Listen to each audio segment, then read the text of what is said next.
ಸಂಪೂರ್ಣ ನ್ಯೂಸ್ಗೆ ಸ್ವಾಗತ. ಇದೀಗ ಈ ಕ್ಷಣದ ಹೆಡ್ಲೈನ್ಸ್.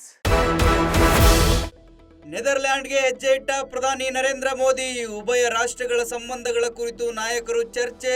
5 ದಿನಗಳ ವಿದೇಶಿ ಪ್ರವಾಸದಲ್ಲಿರುವ ಪ್ರಧಾನಿ.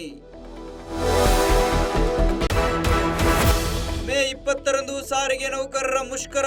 ಔಷಧಿ ಮಾರಾಟಗಾರರ ಒಕ್ಕೂಟದಿಂದಲೂ ಬಂದ್. ವಿವಿಧ ಬೇಡಿಕೆ ಈಡೇರಿಸುವಂತೆ ಆಗ್ರಹ.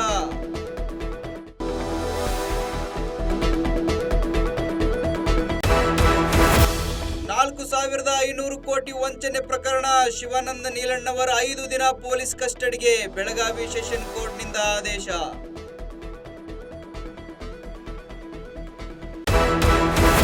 ಪೋಕ್ಸೋ ಕೇಸ್ನಲ್ಲಿ ಕೇಂದ್ರ ಸಚಿವ ಪುತ್ರ ಅರೆಸ್ಟ್. ಬಾಲಕಿಗೆ ಲೈಂಗಿಕ ದೌರ್ಜನ್ಯ ಆರೋಪದಲ್ಲಿ ಬಂಧನ. ತೆಲಂಗಾಣದಲ್ಲಿ ಬಂಡಿ ಸಂಜಯ್ ಪುತ್ರ ಭಗೀರಥ ಅರೆಸ್ಟ್.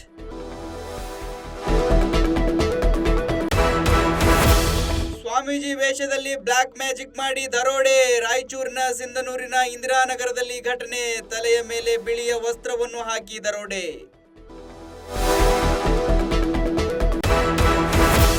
ಬಂಗಾಳ ಕೊಲ್ಲಿಯಲ್ಲಿ ವಾಯುಭಾರ ಕುಸಿತ. ರಾಜ್ಯದ ಹಲವೆಡೆ ಮಳೆಯ ಮುನ್ಸೂಚನೆ. ಬೆಂಗಳೂರಿಗೆ 3 ದಿನ ಯೆಲ್ಲೋ ಅಲರ್ಟ್.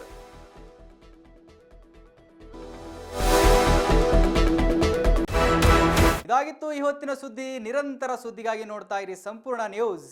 ಇದು ನೊಂದವರ ಧ್ವನಿ. ಸಂಪೂರ್ಣ ನ್ಯೂಸ್, ಇದು ನೊಂದವರ ಧ್ವನಿ.